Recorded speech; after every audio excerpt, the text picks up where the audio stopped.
Todas as terças a Rede participa aqui também com a gente. E hoje a Carolina Guimarães traz o lançamento do projeto Reage São Paulo, que é uma agenda, de fato, com metas para a redução das desigualdades na capital paulista. Oi, Carol, conta pra gente do que se trata o projeto Reage São Paulo. Boa tarde a todos e todas. Exatamente, hoje a gente lançou esse projeto que a gente vem trabalhando há alguns meses, até mesmo antes da pandemia, e o tema das desigualdades ainda foi reforçado, escancarado durante esse momento, né? Então foi até interessante e a gente acredita que a gente não adaptou à pandemia, mas a gente consegue abordar as desigualdades estruturantes da cidade, a gente consegue avançar e ser mais resiliente a crises. Esse projeto a gente chama Reage São Paulo, virando o jogo da desigualdade. Nosso objetivo realmente é inverter as prioridades da cidade no planejamento para conseguir reduzir as desigualdades. E o que a gente levou como premissa? A gente levou como premissa a Agenda 2030, porque todos devemos caminhar nesse norte, né? Os países assinaram essa agenda da ONU com o compromisso de implementar os Objetivos de Desenvolvimento Sustentável, e as cidades podem e devem territorializar esses compromissos. A gente levou em conta todo o arcabouço legal, os planos setoriais, como eles dialogam, reforçando que a cidade não começa a cada 4 anos. Eu já falei isso aqui, parece que eu estou sendo repetitiva, mas eu acho que a gente tem que ter realmente esse legado para a gente conseguir avançar. A gente não pode esquecer os compromissos que a gente já assumiu, né? E continuar avançando neles. A gente também levou em consideração que o território ele é muito importante, e o território que consegue trazer todas essas políticas, né, concretizar essas políticas, e a gente também levou em consideração várias boas práticas, sejam elas nacionais ou internacionais. A gente entendeu também que muitas vezes a gente tem respostas até no nosso território, até em certos distritos que estão muito bem, enquanto outros distritos estão muito faltantes, né? Faltam acessos, infraestrutura. Então a gente tem respostas internas, e o que a gente quer é reduzir essas desigualdades, entendendo que essas desigualdades elas têm um ônus, né? Um custo para todos nós.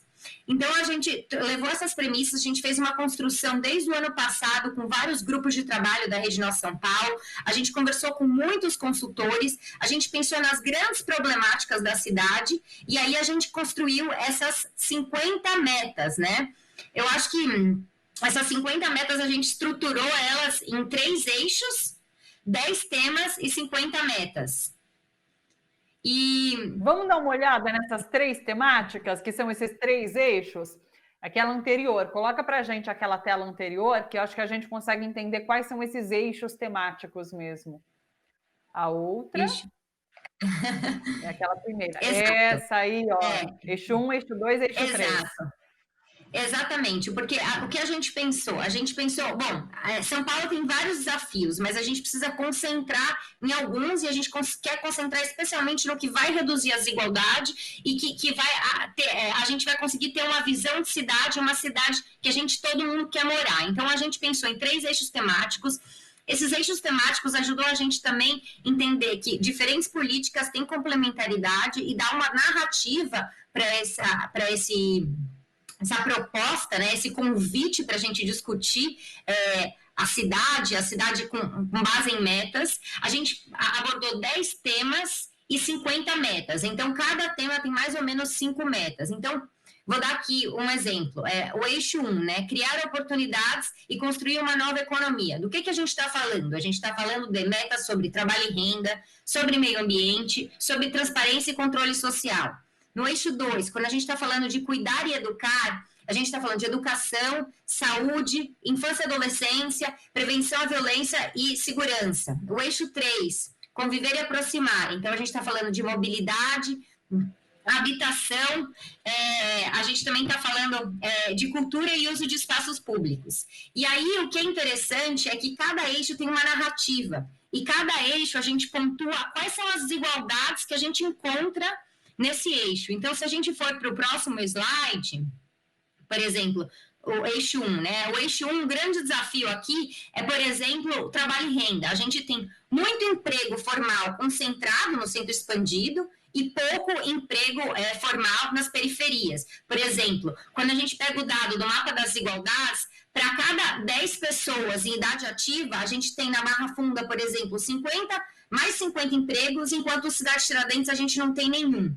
Então, as nossas metas, por exemplo, essa meta de trabalho e renda, ela pontua exatamente isso. O que é legal, e eu convido a todos vocês a conhecer esse documento que está disponível tanto na Rede Nossa São Paulo, como no site da TID Setúbal, porque a gente fez esse projeto conjuntamente, a gente tem uma meta para 2030, para a gente chegar a 2030 com essa meta, a gente tem uma meta para a próxima gestão, que é 2024, e a gente tem um ponto de partida, da onde a gente sai, para a gente saber se a gente está avançando ou não.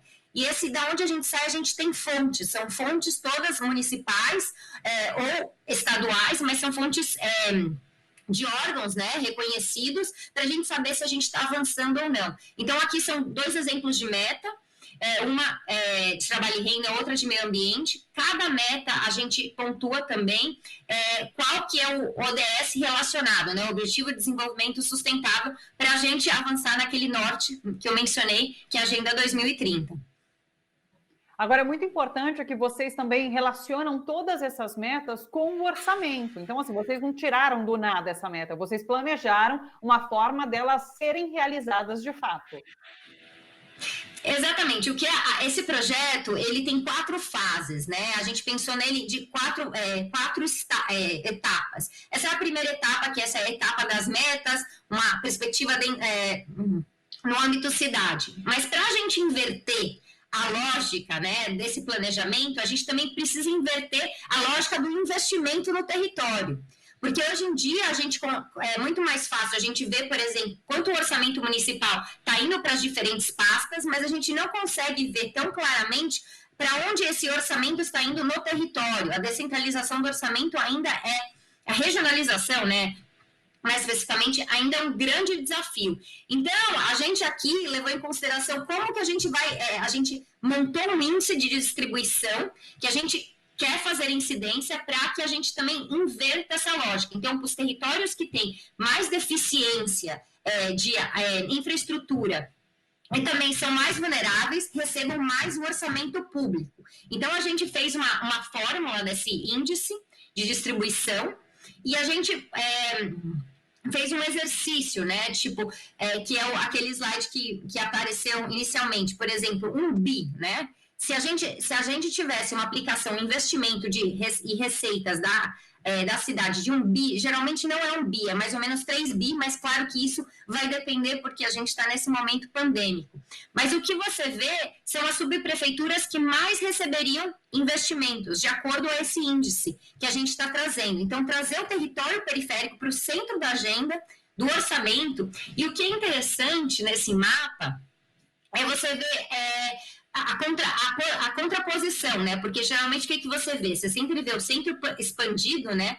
Com muito investimento e com muitos acessos. Aqui a gente faz essa inversão, por isso o virando o jogo da desigualdade. É mais recurso indo para onde se mais precisa. Então você vê os territórios periféricos mais pintadinhos, que eles receberiam mais recursos para conseguir implementar esse trágico histórico, né, de faltas, de inacessibilidade, para a gente conseguir alcançar esse desenvolvimento mais sustentável. Então, aqui, né, é uma proposta de metas, é um convite para que as pessoas aprendam, entendam, leiam, levem isso para o debate, porque esse ano tem eleições municipais, né?